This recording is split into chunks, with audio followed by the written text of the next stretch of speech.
Hello, everybody. Coming to you guys again to discuss the opposite side of the discussion that we mentioned in our first speech, which is about the pardon of Billy the Kid.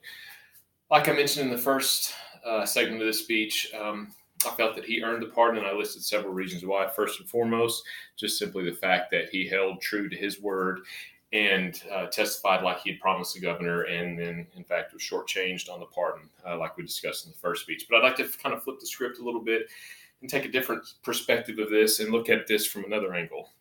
So, like I've kind of told you guys in the past, I'm actually in law enforcement, like we've discussed before.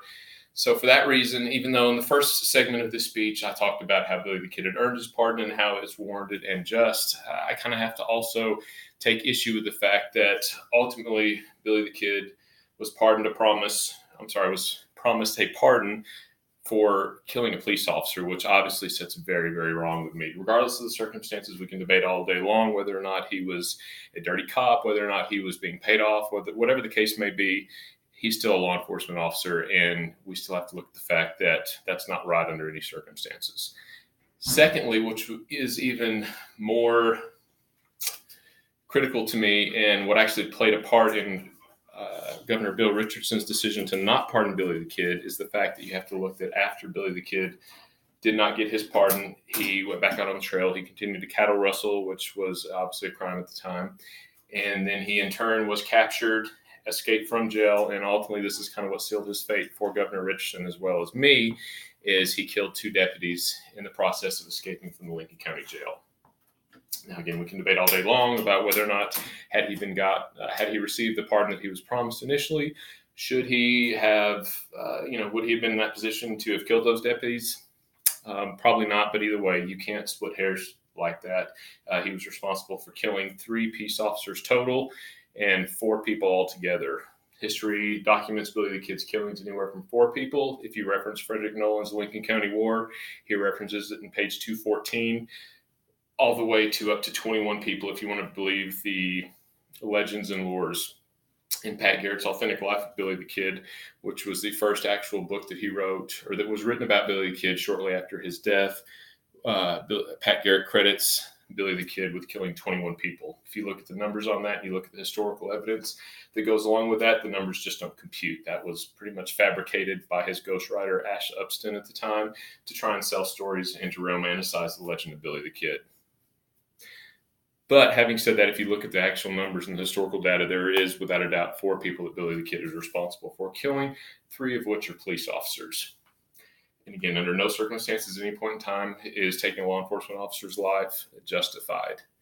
We can also argue, if you look at Governor Lew Wallace's responses in later life, he also takes the standpoint that he actually never in turn promised the pardon to Billy the Kid, and that was simply Billy the Kid's side of the story to try and gain public sympathy. Whether that's the case or not, there's just no way to tell.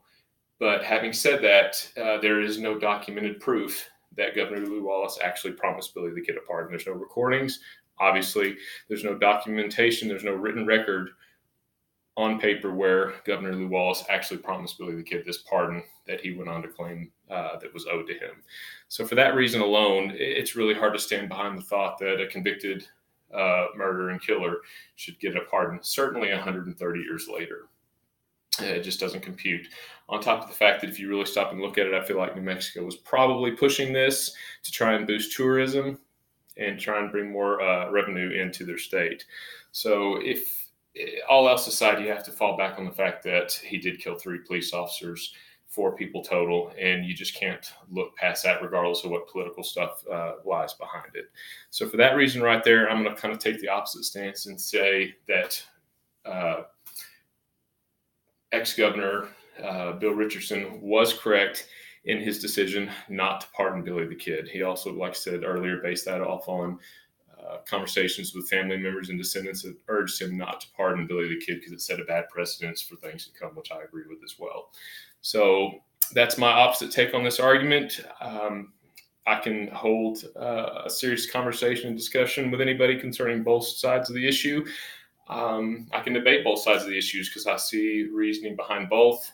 However, that's my reasons why I feel at this point in time that the pardon was not earned and not justified. Again, thank you so much for your time. It's been a great semester. God bless. Talk to you guys later.